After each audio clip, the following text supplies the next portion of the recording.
اہل زاویہ کی طرف سے آپ سب کی خدمت میں سلام پہنچے۔ میرے آج کے موضوع کا نام ہی بہت دلچسپ اور اٹریکٹیو ہے۔ میرے آج کے موضوع کا نام ہے کریڈٹ کارڈ رشتے۔ زندگی کچھ ایسی بے معنی ہو گئی ہے، انسانوں کے ساتھ تعلقات ٹوٹتے جا رہے ہیں اور ہم اپنوں سے بہت دور ہوتے جا رہے ہیں۔ انسان بڑی آرزو رکھتا ہے کہ وہ اپنوں سے ملتا رہے، لیکن دکھ کی بات یہ ہے کہ ایک ہی شہر میں ہوتے ہوئے، ایک ہی محلے میں رہتے ہوئے آپ اپنے انتہائی قریبی عزیزوں اور دوستوں سے مل نہیں پاتے۔ چھوٹے شہروں میں تو یہ حالات پھر بھی کچھ بہتر ہیں، لیکن بڑے شہروں کے لوگ آپس میں بہت دور ہوتے جا رہے ہیں۔ اشفاق احمد کہتے ہیں کہ میری ایک خالہ زاد بہن ہے جن سے ہمیں بہت پیار ہوا کرتا تھا، اور میرا اب بھی بہت دل چاہتا ہے کہ میں ان کے گھر جاؤں، ان سے ملوں، لیکن میری زندگی کی مصروفیت ایسی ہے کہ میں ان سے مل نہیں پاتا۔ حالانکہ وہ ریلوے لائن کے پاس ہی رہتی ہیں جہاں سے میرا گزر بسر اکثر ہوتا رہتا ہے، لیکن میں پھر بھی اپنی مصروفیت میں ٹائم نہیں نکال پاتا۔ اور وہ اپنی مصروفیت کے بارے میں بتاتے ہوئے کہتے ہیں کہ میرے اپنے ایسے کام ہیں جن سے جان نہیں چھوٹتی، لائک مجھے اپنا ڈرائیونگ لائسنس رینیو کروانا ہے۔ جب میں رینیو کروانے جاؤں تو مجھے پتہ چلتا ہے کہ میری آئی سائٹ بھی دوبارہ چیک ہونے والی ہے۔ اس کے علاوہ گھر کے 20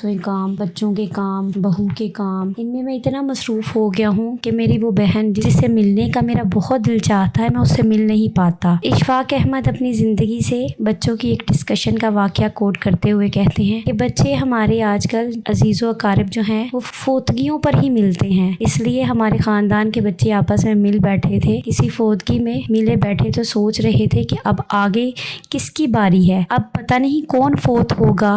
تو انہوں نے خاندان کے مختلف بوڑھوں کے نام بتائے، اور کچھ نے کسی کو کہا کہ یہ پہلے فوت ہوں گے، کسی نے دوسرے کا نام لیا، اور ایک بچی نے میرا بھی نام لیا کہ نانا اشفاق بھی تو بہت بوڑھے ہو گئے ہیں، ہو سکتا ہے وہ پہلے فوت ہو جائیں۔ اور کسی دوسری بچی نے کہا کہ ہاں ان کی تو فوتگی پر بہت رونق ہوگی کیونکہ وہ بہت مشہور انسان ہے، تو اس لیے ہمارے گورنر تک آئیں گے۔ تو کسی نے کہا کہ نہیں، گورنر تو نہیں آئیں گے، وہ پھولوں کی ایک چادر ہی بھیجیں گے۔ بہرحال اشفاق احمد کہتے ہیں کہ مجھے یہ محسوس ہوتا ہے کہ بچوں کے تو پھر بھی آپس میں چاہت ہے ایک دوسرے سے ملنے کی، وہ فوتگیوں کا انتظار نہیں بھی کرتے اور ویسے بھی آپس میں ملتے جلتے رہتے ہیں، لیکن ہم بڑے زیادہ مصروف ہو گئے ہیں، ہمیں پیسوں کی زیادہ ضرورت ہے۔ ہم ترقی کا مطلب مالی طور پر استحکام ہونے کو کہتے ہیں، اس لیے ہم اپنے رشتوں کو طاقتور نہیں ہونے دیتے، ہم اپنی مالی استحکام کے پیچھے لگے ہوئے ہیں۔ خواتین و حضرات، اگر ہم کہیں کہ ہماری اقدار بدل گئی ہیں تو یہ غلط بات ہے۔ اقدار اب بھی قائم ہے، سچے جھوٹے، دیانتدار اور بد دیانت میں اب بھی واضح فرق ہے۔ ہم چاہے گھر بدل لیں، محلہ بدل لیں، قدریں ہر جگہ موجود ہوں گی۔ خوفناک بات تو یہ ہے کہ ہمارے بچوں ایک دوسرے سے ملنے کے لیے